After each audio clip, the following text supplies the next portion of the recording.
Hi, my name is Jonathan, and this is Michelle. And we're here to share a little bit about Tay-Sachs disease with you.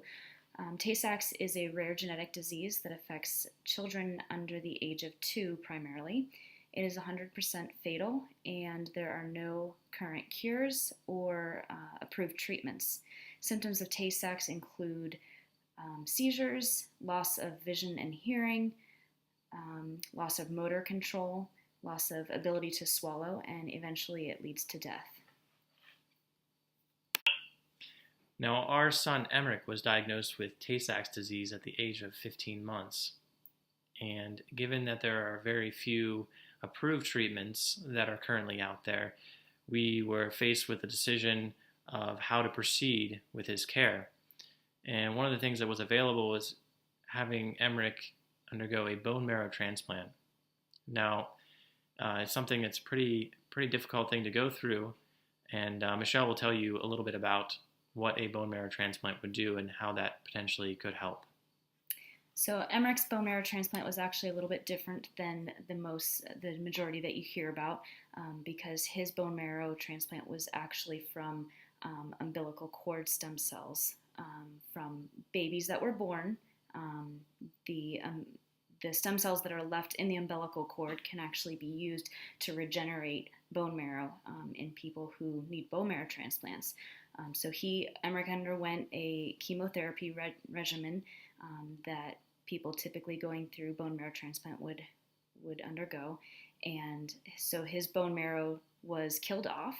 That includes all of your immune systems, so all of your T cells, white cells, any of the cells in your body that would fight off any kind of viruses or bacterial infections, things like that. And so it made a place in his bone marrow or in his bones for the bone marrow to actually go in and grow from the new stem cells.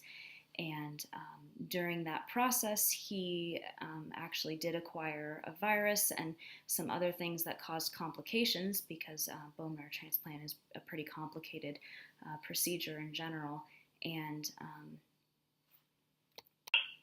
so in total, throughout the process, our family, the three of us, spent 6.5 months at Children's Hospital of Pittsburgh. And Emmerich actually passed away in May of 2014. And having experienced all of these things firsthand, experiencing Tay-Sachs in our son Emmerich, it made us realize that there's an urgent need for further research into a cure for Tay-Sachs.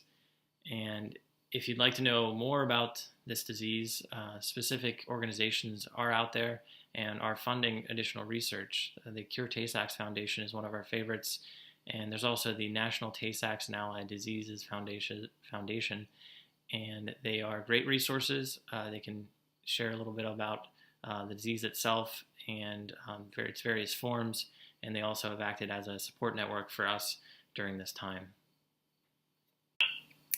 So we are sharing our story, and Emmerich's story, with you, and the greater story of Tay-Sachs disease, with the hopes that it'll raise awareness for the devastating effects of the disease, and encourage further ethical medical research into a disease that affects so many babies. And it's really the only way, by becoming aware of these things, that we can really pursue helping these children.